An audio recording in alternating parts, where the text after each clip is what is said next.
কোথায় যেন পড়েছিলাম, পৃথিবীতে কেউ কারো জন্য অপরিহার্য নয়। হঠাৎ অনুভব করলাম কথাটা আসলেই সত্যি। জীবন কারো জন্য কোথাও বিন্দু পরিমাণও থেমে থাকে না, চলে যায়, বরং সুন্দরভাবেই কেটে যায়।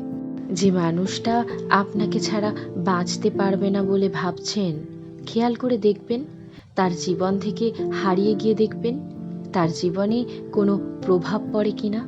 দেখবেন সব কিছুই ঠিকঠাক চলছে, বরং আপনাকে ছাড়া তারও জীবন আরও ভালোভাবেই কেটে যাচ্ছে।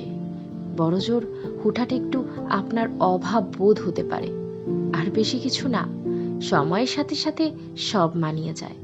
আসলে মানুষ অভ্যাসের মতো, অভ্যাস পাল্টে ফেলা একটু কঠিন, তবে অসম্ভব কিছু না।